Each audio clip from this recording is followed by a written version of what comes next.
Hey guys, welcome back. My name is Jim, and you're watching 10 Minutes with a Missionary. I told you guys a little bit about myself yesterday, how I have been a missionary in Asia now for 25 years. 19 of those years were in China. I'm now living in Bangkok here, and we are just at the beginning stages of planning a church here with my lovely wife. And I just was thinking back about my time in China. I told you a little bit about it yesterday. I started off studying the language there in language school, trying to get fluent in Chinese. First, get conversational so I can ask where the bathroom is, and then order food, and then being able to preach and disciple people and even lead worship later in Chinese, translate materials and all that.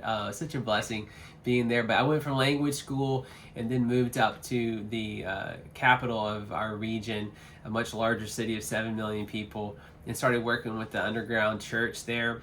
We got to serve in several underground Bible colleges and helping with teaching and training leaders, as well as helping them print and distribute materials all throughout China.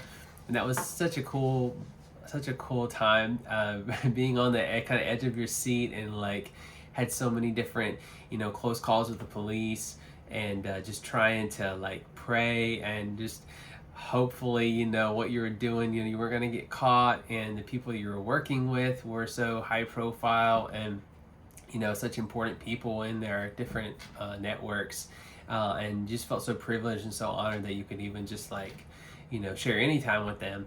And so that was a really cool time. From there, moved on to work in another underground Bible college that was run by a missionary friend of ours, and got to be part of a great team of teachers there. Some amazing students who some of them are still in ministry now and making a huge impact in the Chinese Christian world, training leaders themselves now, leading churches. That was an amazing time, and that's actually where I had my first close call. I had my first personal interaction with the police one day when we were having class. 25 police had surrounded the school in the middle of the city and busted in and caught us totally red-handed.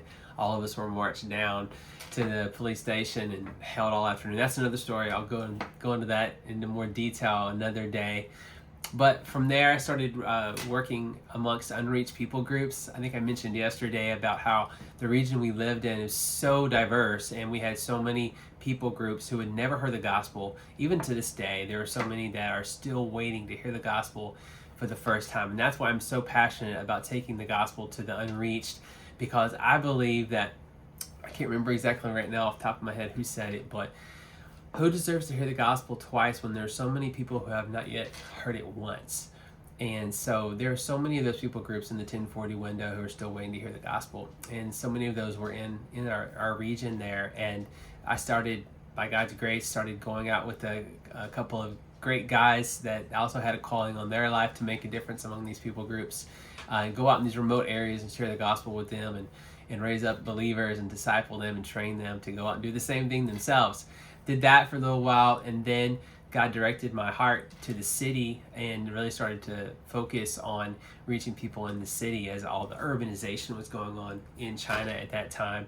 And for the first time in history, the urban population had eclipsed the rural population in China, as this mass exodus of people from the countrysides were coming into the cities. And so I remember God speaking to me one day and just told me, hey, focus on the city, you in the region. And one of the blessings I got to be a part of as we started focusing our efforts in the city was a church that God allowed us to start with a couple of other friends. Actually, we started with a group of 5 people in a living room, and within about 5 years' time, God grew that to over 500 people meeting together each weekend. And most people that would come to our church would be like, that new China situation would be like, how are you doing this? And really, we didn't know. It was God's favor and God's grace. But we saw so many testimonies during that time. Our team was incredible, had so many amazing people that gave of their time, gave of their energy, gave of their money, that gave of their lives for the gospel and for the church. Just to see people have a chance to experience God. Every week we had people come in, their first time ever going to church, their first time ever hearing the gospel. And so many of them, when we would give that opportunity at the end of the service, hey, if if you want to try this, if you want to open up your heart to what we just talked about and what you just felt while we were worshiping, that's Jesus, and he's real. He loves you, and you're not here by accident. That God's got a plan for your life. And so many of those people would put their hands up when we give that opportunity, and they would pray that prayer earnestly. They would open their hearts to God. They'd get plugged into a small group. They would start serving, and man, God would just start growing them. And it was just incredible to see. And like I said, we had so many people that served each week in and week out, to make our church all that it was. And I was just such a blessing tonight. I was just talking to one of those families who was so instrumental in building our church there and creating this amazing atmosphere and this culture of community that we had and that we enjoyed and so many people benefited from. And this family, they had a coffee shop that was very popular in the city. It was like the first, I was just talking to them, and I was like, it was the first like legit coffee shop that I can remember. This was before Starbucks came into our city. And this was like a locally owned, they roasted their own coffee beans. The beans were grown like in the region there in China. It was like legit authentic, you know? And I remember I'd gone to this lady's coffee shop before several times and met her and realized she was a Christian and knew people that worked at the coffee shop. And then we started the church, and we're just meeting in an apartment, and one weekend we're having church, and there's some new people there, and they're introducing themselves, and I'm like, this person looks so familiar, where do I know them from? And then I realized, oh, it's the coffee lady. And so I'm so happy that I got to meet her again, because I hadn't seen her in I think a couple of years. And she was there with her son.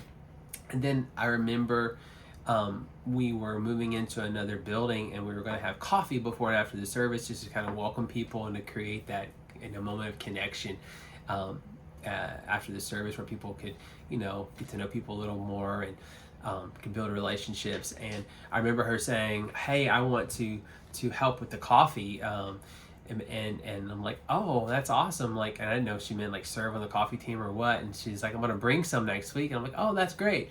And so she brought her own coffee, from her shop, and her coffee was like some of the best coffee you could get. Like, it was like primo coffee, it wasn't cheap.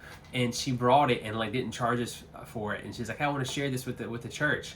I'm like, oh man, that's awesome. Thank you so much. And was like blown away by her generosity. And I just thought it was going to be like for that 1 week. Well, for the next, let's say 4 years that we were in that building, she provided us with our church's coffee for every service. We had 3 services on the weekend. When we had Easter and Christmas, we would have 4 services. She provided coffee for hundreds of people during that time, maybe thousands of people during that time. People that maybe she never even had a chance to meet personally, but people that, because of her generosity, because of her sacrifice, because of her giving heart, like they were able to experience community, able to have a cup of coffee and possibly talk to someone and have their destinies forever impacted just because of one person's generosity. And there's so many people like that in our church, but I just wanted to highlight this family and the amazing impact and difference that they made in the lives of so many people through their hospitality, through their generosity, through just using what they had in their hands and saying, God, hey, how can you use this to advance your kingdom? How can I use this for your glory? And that's what it's all about. And I just want to challenge you, wherever you're at, whatever you're doing, whatever you have in your hand, God can use that to bless people, to build his church, to reach the unreached, to make a difference in the lives of those maybe you don't know how in the world you could ever break through and get through to them. And maybe he just wants to use what's in your hand. And this same family, their coffee shop, they opened it up, and it was a home for several of our small groups throughout the time of our church there. I remember one time, I think there were 4 small groups meeting there at the same time at different times during the week. But they were so generous and just so hospitable. And because of their generosity, so many people were able to experience community. So many people were able to experience the love of God and the power of God because they were willing to offer up what they had and give their best to the Lord.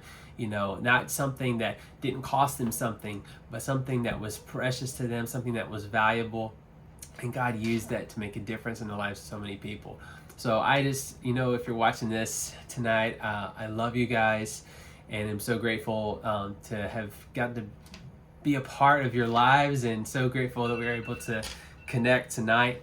And that is my timer saying that we are done for this episode of 10 Minutes with a Missionary. I will talk to you next time.